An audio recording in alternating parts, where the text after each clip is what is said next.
It's Wednesday night hockey at the Icebox as the Stars get set to host the Cedar Rapids RoughRiders. My name is Tim Mulhaupt, and this is your game day preview brought to you by Hall's Culligan Water. Lincoln enters play coming off a 3-point weekend in Green Bay.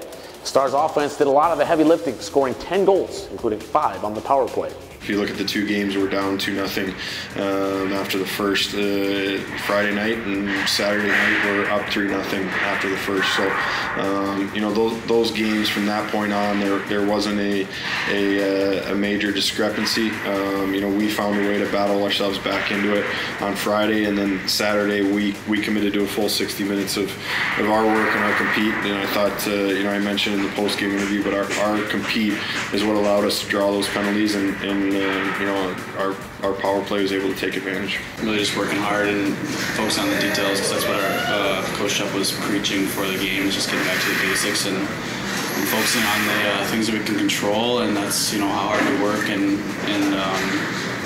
you know, the constants that you expect out of each player. We got a bunch of good guys that love the game, so I think that's the biggest part. Nobody's coming in and saying, I don't want to be here. Hopefully, you know, this game goes by faster or whatnot. Recent Stars acquisitions have been quick to contribute on the score sheet. Affiliate forward Zach Erdahl notched 2 goals in his debut for Lincoln last Friday.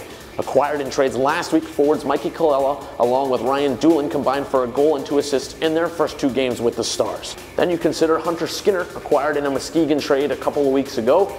He has 5 points in 5 games, along with another piece in that trade, Brock Bremer, who finished the weekend with a hat trick on Saturday and 5 points in total. I was relieved. You know, people don't say it, but you score the second one and you think about the third again, and it was pretty quick after the second one, so it was exciting. My line mates played really well. They fed me the puck, and Lopes and Barbs were working their butt off all game, and I was the recipient to those passes, and luckily I could just bury them.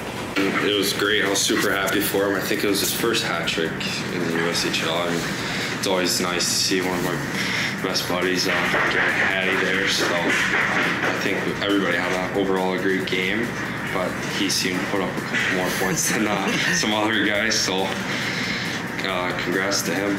Yeah, it's great. It's great for their confidence. Obviously, it's a difficult situation. You know, if you go back to Brock and Hunter, they're going from a team that's doing really well and has a chance to make a good push and compete for Clark Cup to a team that is in the spot that we're in. So it's not always the best feeling in the world for a young player to go through that, and the biggest thing with those guys was making them feel comfortable first, and then realizing the opportunity that they're going to get here, and the opportunity to not only show themselves and play big minutes on the ice, but the opportunity to lay the groundwork in our culture and our identity moving throughout the rest of this season and into next season. The Stars continued making moves this week as they traded a draft pick along with Justin Lee in return for forward Ross Mitten and defenseman Ryan Carmichael, along with 2 future draft picks.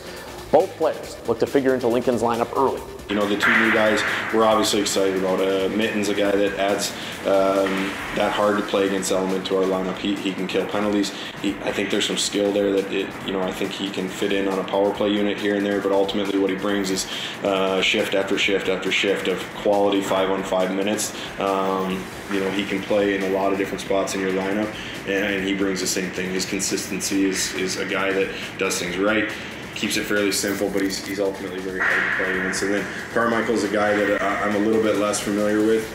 You know, he's had a little bit of ups and downs throughout his time in the league. You know, and I think maybe a guy that benefits from a little bit of change of scenery. The tools are definitely there, without a doubt. He's a big, long defenseman with a little bit of skill there that can start to chip in offensively. You know, the biggest thing for him is getting him in, giving him some opportunity, helping him find that confidence, and then improving every single day. For your game day preview, brought to you by Hall's Culligan Water, my name is Tim Mulhaupt. We'll see you at the rink.